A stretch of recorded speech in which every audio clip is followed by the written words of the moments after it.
Aujourd'hui, on va parler de deux concepts qui se relient mais qui pourtant ne sont pas interreliés. Ce qu'on appelle le teva, la nature, et le hergel, nos habitudes. Exemple, la nature de l'homme fait qu'on ne nous apprend pas à avoir faim, on ne nous apprend pas à avoir soif, on ne nous apprend pas à vouloir dormir. Un homme vit et naît avec ses habitudes et cette nature d'avoir certains besoins. Manger, boire, dormir, rigoler, pleurer. Ce sont des choses qui sont normales et qui sont naturelles chez l'homme. Par contre, il y a d'autres façons qui s'en appellent nos habitudes. L'habitude de manger à telle heure, l'habitude de parler de telle façon, l'habitude de réfléchir de telle façon, l'habitude de faire telle chose, l'habitude de m'habiller de telle façon. Et au bout d'un moment, nos habitudes, elles nous semblent qu'elles sont devenues chez nous une nature. Au bout d'un moment, je peux m'énerver et penser à croire qu'il est normal que si quelqu'un me dérange, j'ai le droit de m'énerver, c'est naturel.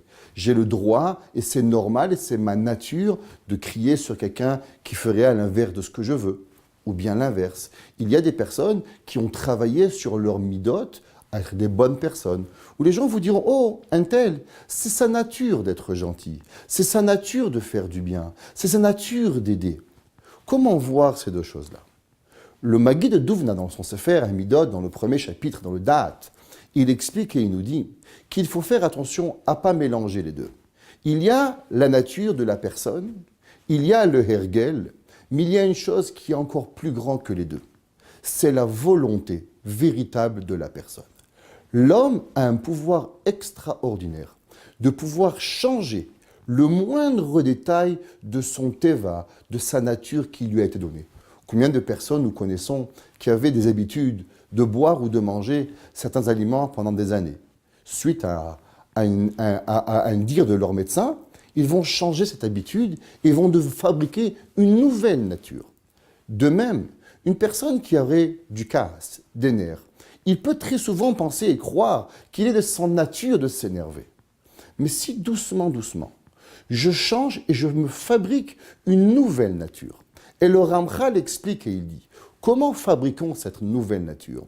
Il y a deux façons d'avoir du zèle dans quelque chose.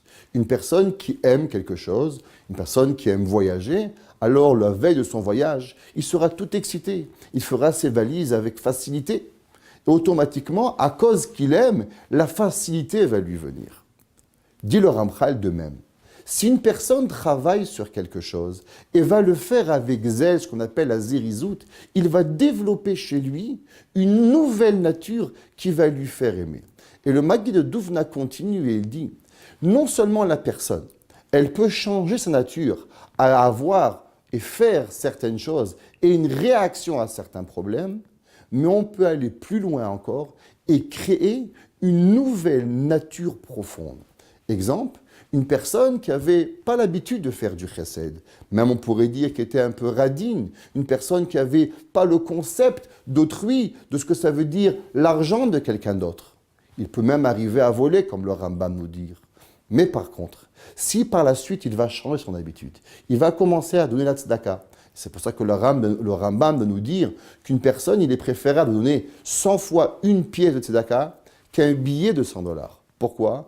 Parce qu'en augmentant la façon de donner, en donnant 100 fois, je vais me créer une nouvelle nature de générosité.